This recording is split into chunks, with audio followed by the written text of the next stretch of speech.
الحمدللہ رب العالمین والصلاة والسلام علی رسولہ الکریم وبعد۔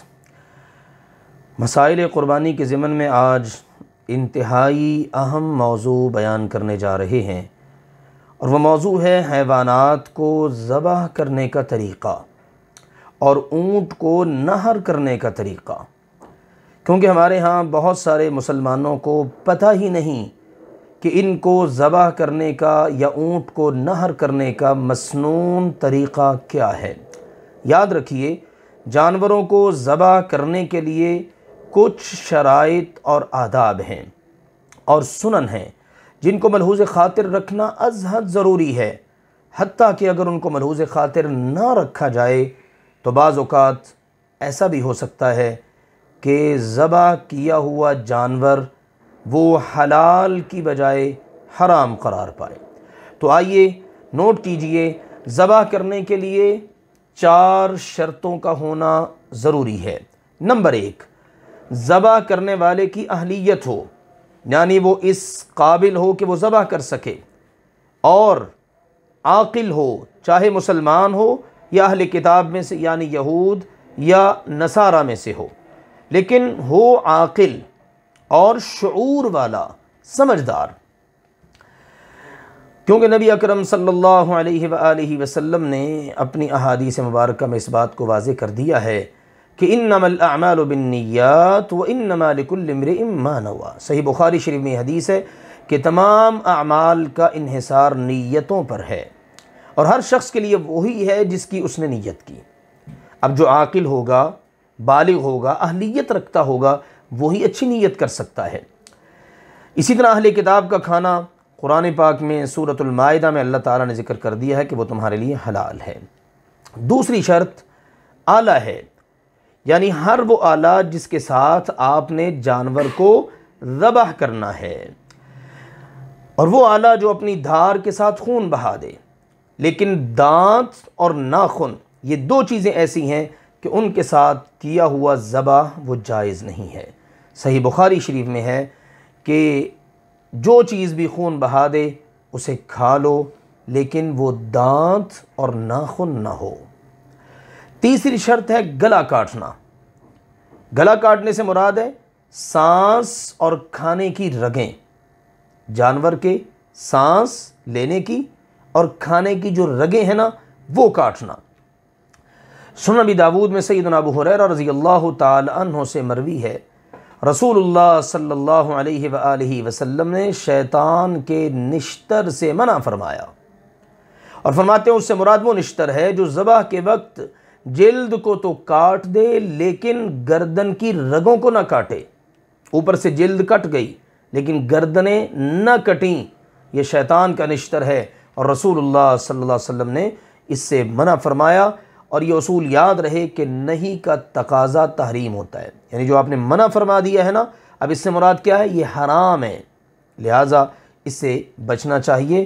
اور سیدنا عبداللہ بن عباس رضی اللہ تعالی عنہما ان کا بیان ہے کہ جب خون بہا دیا جائے اور رگیں کاٹ دی جائیں تو یہ ذبیحہ حلال ہے، اس کو کھا لو۔ لہٰذا ان چیزوں کو مد نظر رکھتے ہوئے ہمیں جانور کو ذبح کرنا چاہیے۔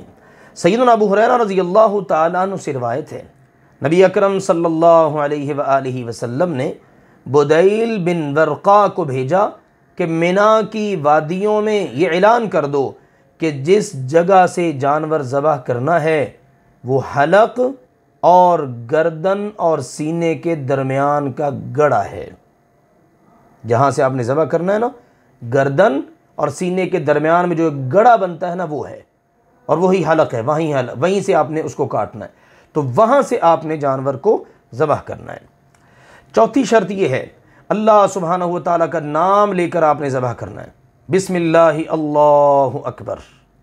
اسی طرح سے دیگر کتب احادیث کے اندر یہ بات بھی ثابت ہے کہ آپ اس سے پہلے یہ دعا پڑھ لیں، انی وجہت وجہی للذی فطر السماوات والارض حنیفا وما انا من المشرکین ان صلاتی ونسکی ومحیای ومماتی للہ رب العالمین لا شریک لہ وبذالک امرت وانا من المسلمین۔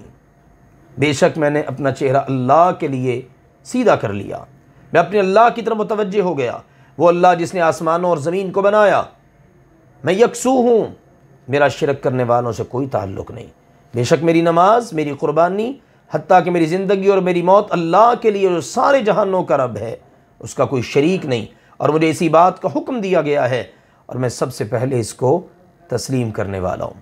یوں یہ دعا پڑھ کے پھر اس کے بعد بسم اللہ اللہ اکبر کہہ کر جانور کو ذبح کر دیا جائے۔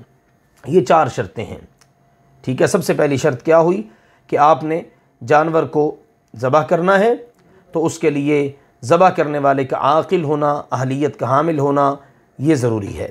نمبر 2 آلہ ذبح کرنے کا آلہ، چھری وغیرہ۔ نمبر 3 اس کی گردن کو آپ نے گلے کو کاٹنا ہے، یعنی سانس اور کھانے کی رگوں کو کاٹنا ہے۔ اور نمبر 4 اللہ سبحانہ و تعالیٰ کا نام لے کر ذبح کرنا ہے۔ اگر ان شرطوں میں سے کوئی ایک شرط بھی فوت ہو جائے تو ذبیحہ حلال نہیں ہوگا۔ اب اس معاملے میں چند ایک باتیں مزید ذہن میں رکھیے۔ جس جانور کو آپ نے ذبح کرنا ہے اس کو آپ نے قبلہ رخ لٹانا ہے، یہ بہتر ہے۔ اگر کسی اور رخ بھی لٹا لیں تو کوئی حرج نہیں، بہتر یہ ہے کہ بائیں پہلو پر آپ اس کو قبلہ رخ کر کے لٹا لیں، اور اس کے بعد آپ اس کو اس انداز میں، یہ جو طریقہ کار بتایا گیا ہے اس کے ساتھ آپ اس کو ذبح کریں۔ اور جس آلے کے ساتھ آپ نے ذبح کرنا ہے وہ آلہ تیز ہو، یہ سنت ہے، اور پوری قوت اور طاقت کے ساتھ اس کو آپ نے چلانا ہے۔ یہی رسول اللہ صلی اللہ علیہ وسلم کے ہمارے نام تعلیمات ہیں۔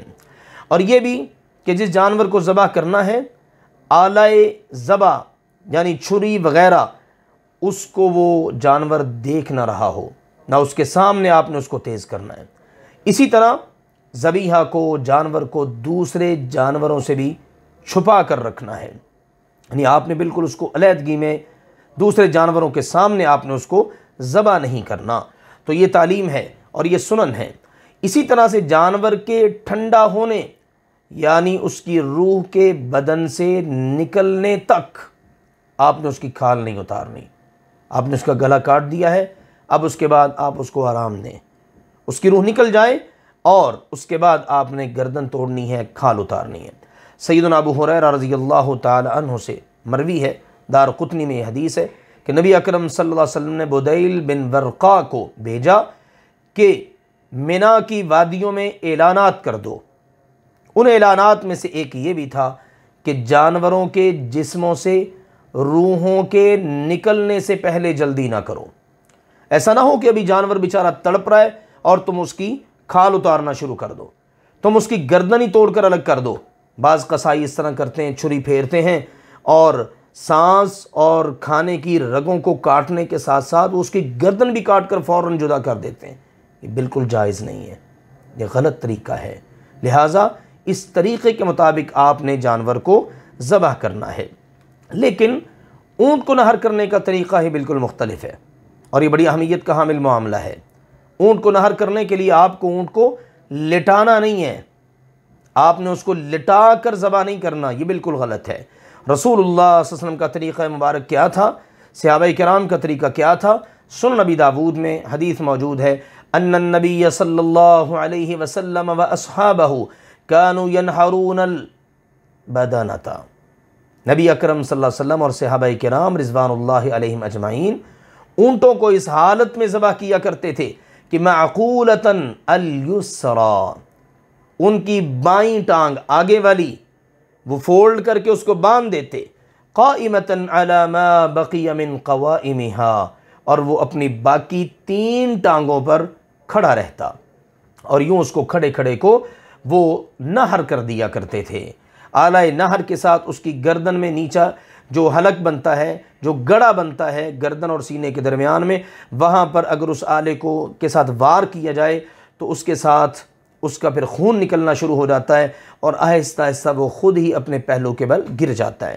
اور یہی طریقہ اللہ سبحانہ و تعالی نے قرآن پاک میں بتایا کہ فَاذْكُرُوا اسْمَ اللَّهِ عَلَيْهَا صَوَافَ فَإِذَا وَجَبَتْ جُنُوبُهَا فَكُلُوا مِنْهَا۔ اللہ تعالیٰ نے فرمایا جس وقت وہ اپنے پہلوؤں کے بل گرد پڑیں، ان کو کھڑے کھڑے کو آپ نے نہر کرنا ہے، اور جس وقت وہ اپنے آپ ہی اپنے پہلو کے بل گر پڑیں پھر اس کے بعد اس کا گوشت وغیرہ بنا کر خود بھی کھاؤ اور دوسروں کو بھی کھلاؤ۔ سیدنا عبداللہ بن عمر رضی اللہ عنہما نے ایک شخص کو دیکھا کہ اس نے اونٹ کو ذبح کرنے کے لیے بٹھا دیا تھا۔ اس نے اونٹ کو بٹھا دیا تو انہوں نے دیکھا کہ یہ کیا کر رہا ہے، اس نے اونٹ کو تو بٹھا دیا ہے، تو آگے بڑھے اور اس کو ایسا کرنے سے منع کر دیا اور اس کو حکم دیا کہ سنت کے مطابق ذبح کرو۔ سیدنا زیاد بن جبیر سے روایت ہے صحیح بخاری اور صحیح مسلم میں، وہ کہتے ہیں کہ میں نے سیدنا عبداللہ بن عمر رضی اللہ عنہما کو دیکھا، وہ ایک شخص کے پاس تشریف لائے جس نے اپنی اونٹنی کو ذبح کرنے کے لیے بٹھا دیا تھا، تو انہوں نے فرمایا ابعثھا قیاما، اللہ کے بندے اس کو کھڑا کرو، مقیدتاً، اور اس کی اگلی بائیں ٹانگ باندھ دو، سنت محمد صلی اللہ علیہ وسلم، یہی محمد مصطفیٰ صلی اللہ علیہ وسلم کی سنت مبارکہ ہے۔ اس سے اندازہ کر لیجئے کہ ہمارے معاشرے میں اونٹ کتنے سنت کے مطابق نہر ہوتے ہیں، لوگ ان کو لٹا لیتے ہیں، نہ جانے ساتھ ساتھ چھریاں چلاتے ہیں، کیسے کیسے ان کے عمل ہیں، یہ بالکل خلاف سنت عمل ہے۔ اونٹ کو نہر کرنے کا طریقہ مسنون اور صحابہ کرام کا وہ جان لیجئے، اگلی بائیں ٹانگ کو آپ نے باندھ دینا ہے، اب وہ باقی 3 ٹانگوں پر کھڑا ہے، بسم اللہ اللہ اکبر پڑھ کے آپ نے اس کے گردن اور حلق سینے کے درمیان والا جو یہ گڑا بنتا ہے اس میں آپ نے وار کرنا ہے، اور اس سے کیا ہوگا، اس کا خون نکلنا شروع ہو جائے گا اور آہستہ آہستہ وہ خود ہی اپنے پہلو کے بل گر جائے گا۔ یہ طریقہ ہے اونٹ کو نہر کرنے کا۔ اللہ تعالی ہمیں سنت کے مطابق عمل کرنے کی توفیق عطا فرمائے اور سنت کے مطابق ہی اپنے جانوروں کو ذبح کرنے اور اونٹ کو نہر کرنے کی اللہ توفیق دے، تاکہ ہمارے ذبیحے سنت کے مطابق ہوں اور ہماری یہ عظیم الشان قربانی اور قربانی کا یہ عمل اللہ کی بارگاہ میں قبول ہو۔ آمین۔ وآخر دعوانا ان الحمد للہ رب العالمین۔